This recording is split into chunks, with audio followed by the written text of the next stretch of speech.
pelos Estados Unidos e pela CIA. Então, nós temos isso daí. Uma segunda questão internacional que chamou a atenção é relativa ao Brasil, né? A viagem do Lavrov no Brasil e a viagem do Lula na Europa deram lugar a protestos contra a operação militar russa na Ucrânia. Né? Em São Paulo, realizou-se uma manifestação. Né? Eu tive a paciência de contar as pessoas, havia 25 pessoas na manifestação.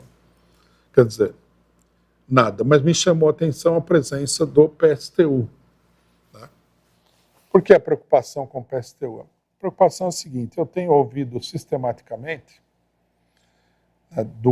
de determinados setores aí que são que têm uma simpatia pelo stalinismo, PCB, o P e outros grupos dessa natureza, a acusação de que o trotskismo apoia o imperialismo. Né? Recentemente fiz uma entrevista num programa, num podcast do Petri, né? E uma das pessoas perguntou se os neocons norte-americanos eram por que os neocons norte-americanos eram trotskistas. Né? Está se criando o mito de que trotskistas, sei lá quem são esses trotskistas, né? Porque no Brasil o Alckmin é socialista. Se o Alckmin é socialista, qualquer um pode ser trotskista também. Nem sei quem são. Eles seriam os neocons norte-americanos. Eu ouvi essa conversa, de fato, tem aí a notícia, não fui atrás de confirmar, porque também não é importante isso daí. Que alguns ex-militantes trotskistas estariam com a direita norte-americana. Agora, isso daí, em primeiro lugar, não é um fenômeno típico de nenhum trotskismo, verdadeiro ou falso. Né? O Partido Comunista, os partidos comunistas europeus, brasileiros, latino-americanos, norte-americanos, forneceram, né, à CIA e ao Departamento de Estado norte-americano uma quantidade muito grande de pessoas, muito maior do que qualquer trotskismo. Né? Isso daí também tem que ser recordado. Depois, né, os partidos comunistas desapareceram, agora se fala muito de trotskismo. Por isso, né, é sempre importante estabelecer uma diferenciação. Né? Deixar claro que entre o trotskismo do PSTU e o trotskismo do PCO não há quase nenhum ponto de contato. Né? Ou seja, que uma das duas organizações está sofrendo aí de uma ilusão de caráter até psicótico, porque não é normal, né, tanta diferença assim. O PSTU, né, aqui a gente precisa dizer, e eu acho que isso daqui é prova suficiente de que o PSTU não é nenhum trotskista, não é nenhum revolucionário, nada. Ele tem se destacado por sistematicamente se alinhar com as causas internacionais do imperialismo, em particular do imperialismo norte-americano. Né? Vou só citar aqui os casos mais recentes. Na última década, aproximadamente. Quando houve o golpe no Egito, um golpe que foi dado pelos militares egípcios, né, que haviam acabado de sair do poder devido à mobilização popular que aconteceu lá, o PSTU apoiou o golpe militar. Com uma história muito complexa de que, na verdade, o golpe militar era resultado da pressão das massas.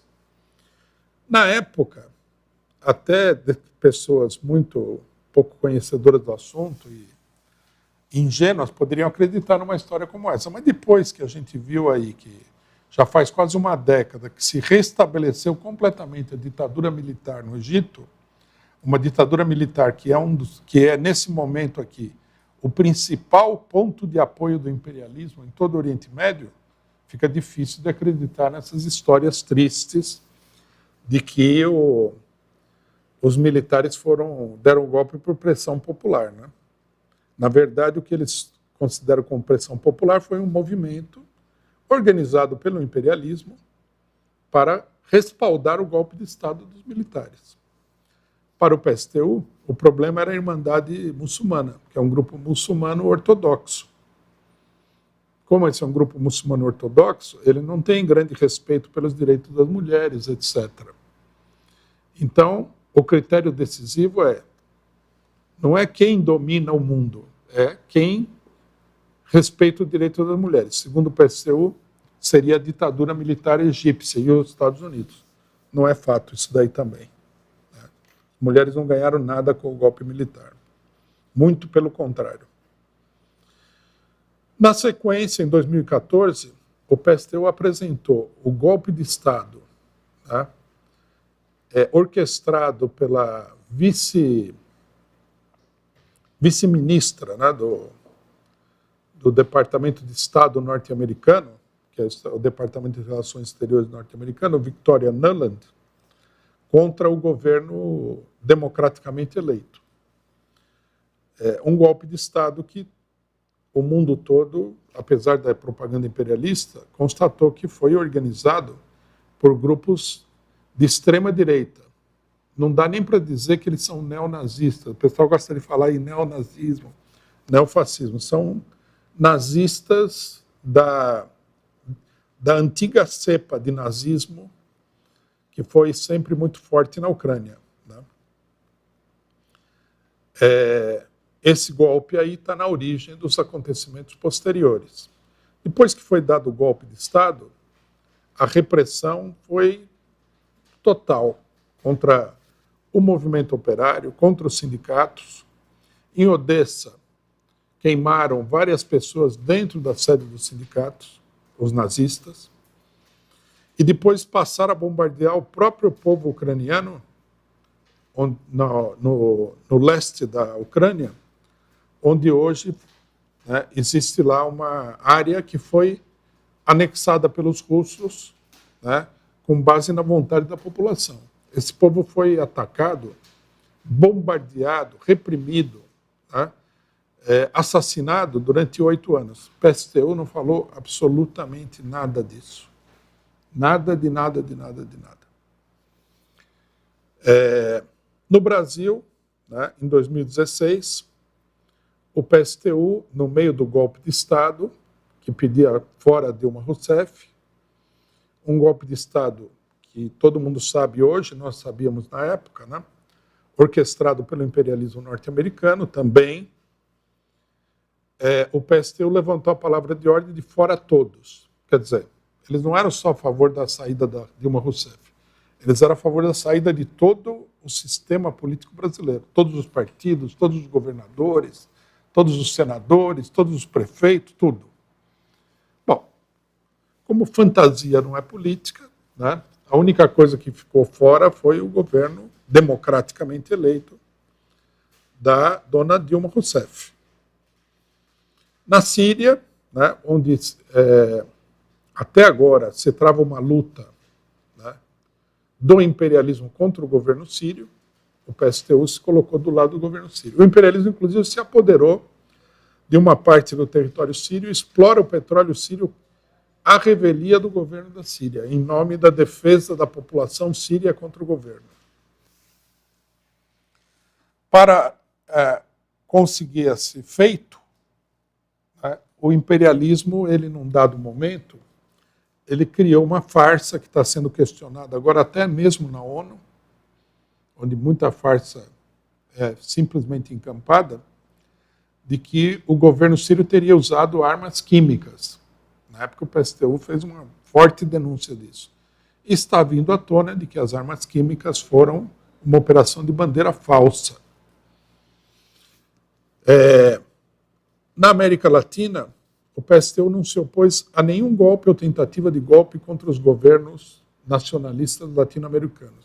Venezuela, Equador, Paraguai, Honduras, nada. Então, quando o PSTU sai aí para atacar o Lavrov, a única coisa que a gente pode dizer é que o PSTU é uma espécie de garoto propaganda, apesar de ser um garoto propaganda muito débil, né?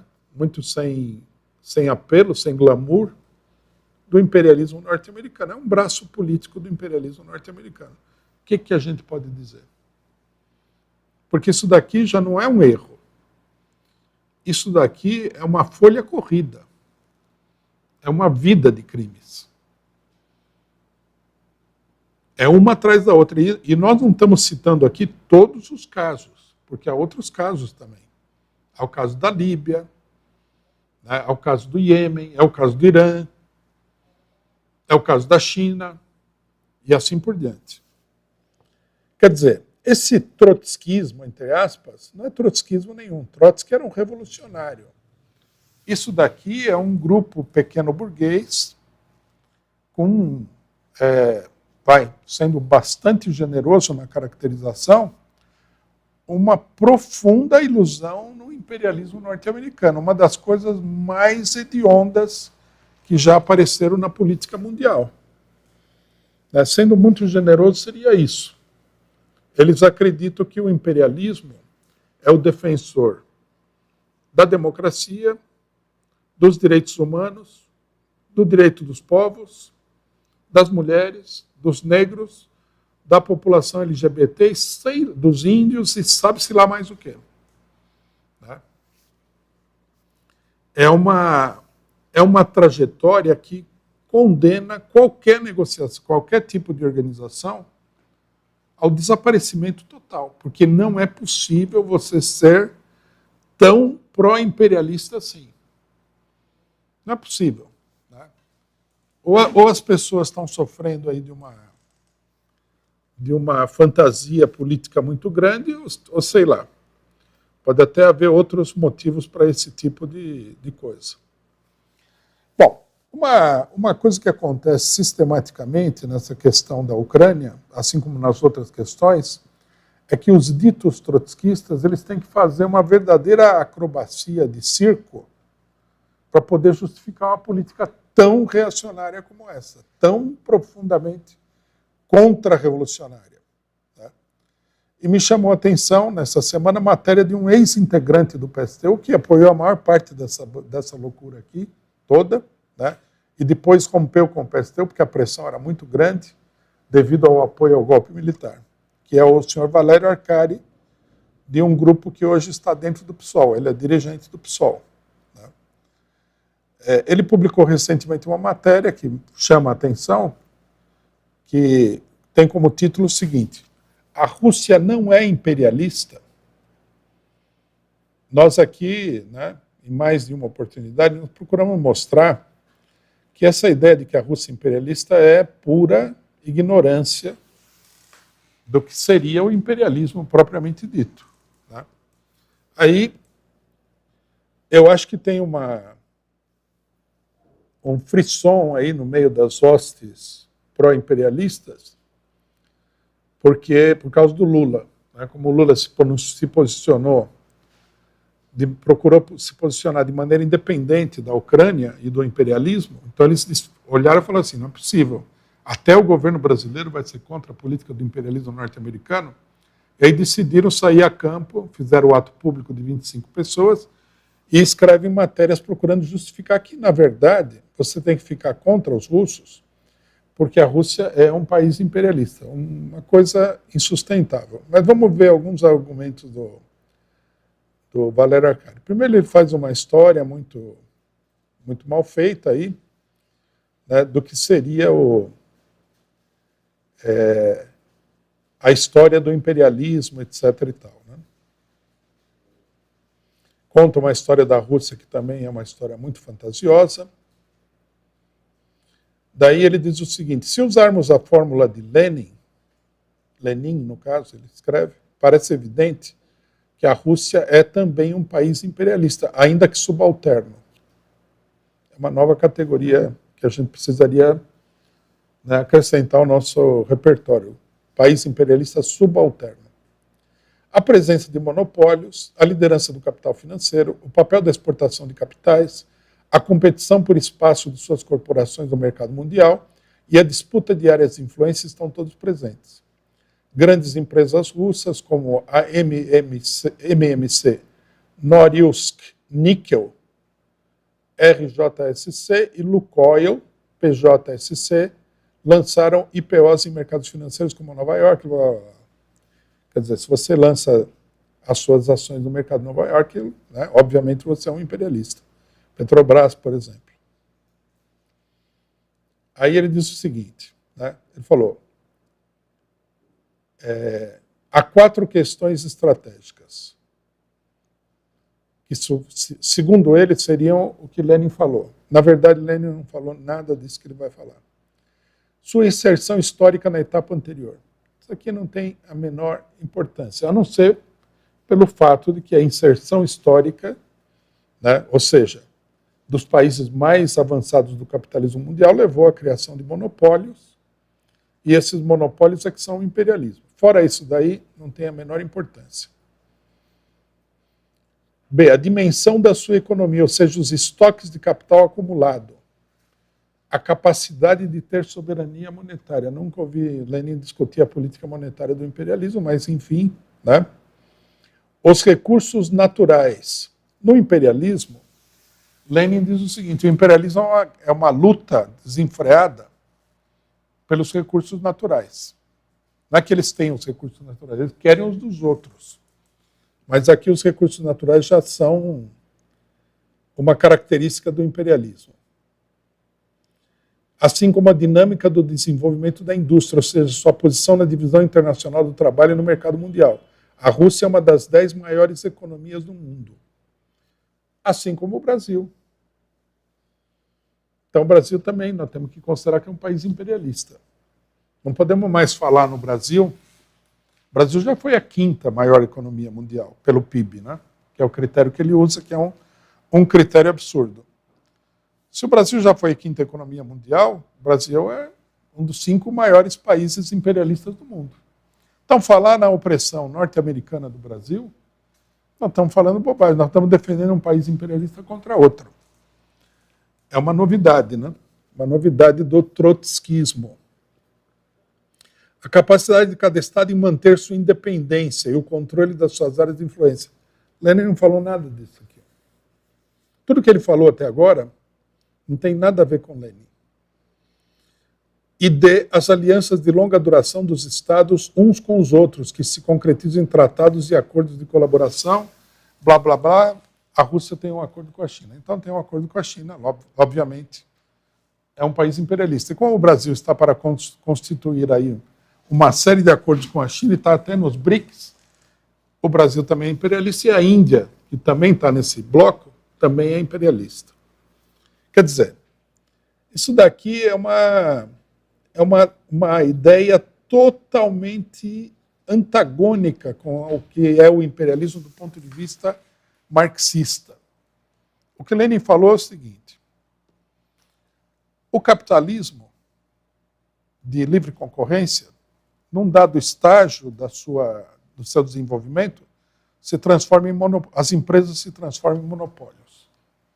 Os monopólios formam cartéis, mas até aí não se pode falar em imperialismo. O monopólio nacional, ele não é imperialismo.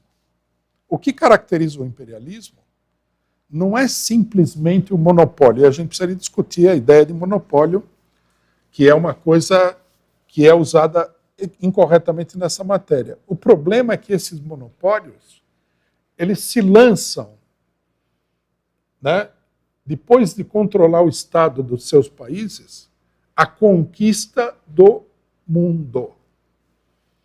O imperialismo é um monopólio que quer dominar, né, a maior parte da riqueza que ele puder do planeta.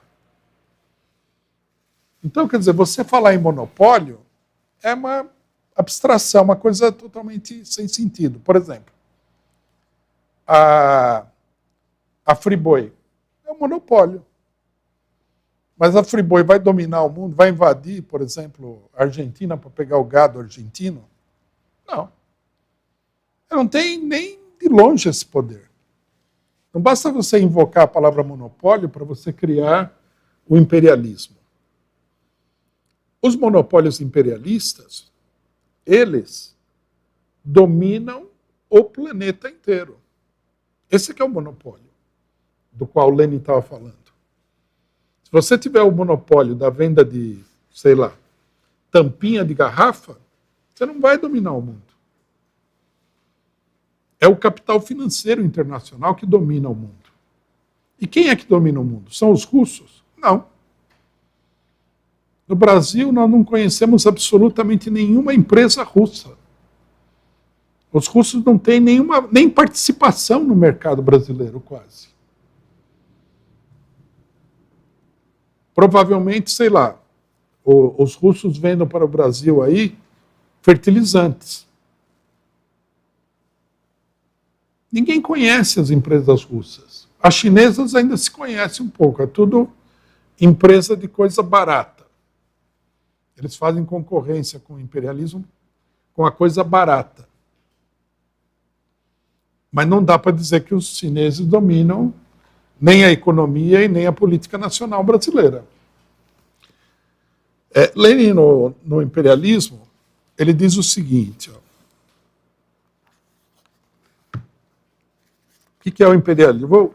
A gente já discutiu tantas vezes isso, que eu vou citar Lenin diretamente para ver se a gente contribui para desobstruir o debate maluco, né?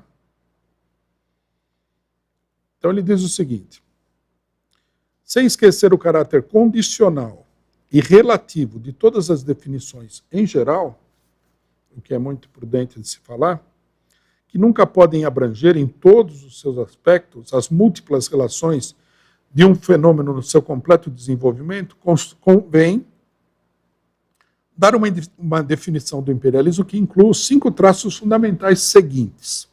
1. Concentração da produção e do capital levada a um grau tão elevado de desenvolvimento que criou os monopólios, os quais desempenham um papel decisivo na vida econômica.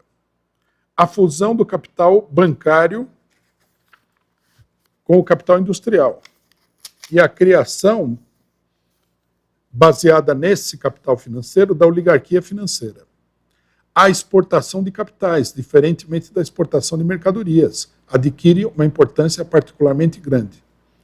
A formação de associações internacionais monopolistas de capitalistas que partilham o mundo entre si. E 5. O termo, ou seja, o fim da partilha territorial do mundo entre as potências capitalistas mais importantes. O imperialismo é o capitalismo na fase de desenvolvimento em que ganhou corpo a dominação dos monopólios e do capital financeiro. Adquiriu marcada importância a exportação de capitais, começou a partilha do mundo pelos trusts internacionais e terminou a partilha de toda a terra entre os países capitalistas mais importantes. Quer dizer, se você não participa disso daí, se você não tem um pedaço do mundo que é seu, dificilmente dá para dizer que você é imperialista. O que a Rússia teria, segundo o trotskismo? Teria invadido a Geórgia. Por favor. Aí teria o quê? As antigas repúblicas soviéticas, que fazem parte da Federação Russa. A Bielorrússia. E a operação militar na Ucrânia seria, na opinião das pessoas que nunca leram o Capital, o imperialismo de Lenin, seria a tentativa de se apoderar de mais território para esse país imperialista. A Rússia é um país exportador de matéria-prima, ou, eventualmente, de matéria industrial pouco desenvolvida. Por exemplo, fertilizantes. O grande recurso econômico dos russos é o petróleo e o gás, que são, na sua maioria, dominados por empresas estatais. A Rússia não tem nenhum poder no cenário internacional, não domina nenhuma parte do mundo, e todas as tentativas dos russos de manter o seu território intocado pelo imperialismo são duramente agredidas pelo imperialismo. O imperialismo domina a África, domina a América Latina, domina a Ásia, domina o mundo inteiro. Isso é o imperialismo. O fato do cidadão ter ocupado um país, ter feito uma guerra e tal, isso aí não tem absolutamente nada a ver. O imperialismo é um fenômeno que parte da economia. O imperialismo domina o mundo porque ele domina a economia mundial. Os russos não dominam a economia mundial, e nem os chineses. Não dominam minimamente. Não é que eles não dominam tudo. Não dominam nada. Nada de nada. Você vender petróleo e gás dificilmente vai caracterizar uma atividade de um país que domina a economia mundial. Porque se fosse assim, os países da OPEP, todos eles seriam imperialistas. Não faz o menor sentido. Venezuela seria um país imperialista. A Arábia Saudita seria um país imperialista. É até difícil imaginar qual país que não seria imperialista, porque não há nenhum país no mundo que não tenha pelo menos algum monopólio. Né? O Brasil mesmo tem vários monopólios, mas são monopólios que não controlam a economia mundial. São apenas grandes empresas. Né? O monopólio, ele só é monopólio quando ele controla efetivamente o mercado. Se ele não controla o mercado, ele não é monopólio. O Brasil não tem poder absolutamente nenhum no mercado mundial, exportador de produtos agrícolas, fundamentalmente. Então, esse esforço aqui de criar uma teoria, né, absurda, que não tem o menor sentido, é um esforço para poder justificar o alinhamento com a política imperialista. Né, esse grupo do PSOL, ele é a mesma coisa, Egito, Ucrânia, Brasil, Venezuela, Nicarágua, Síria, quase a mesma política, com pequenas diferenças. Bom,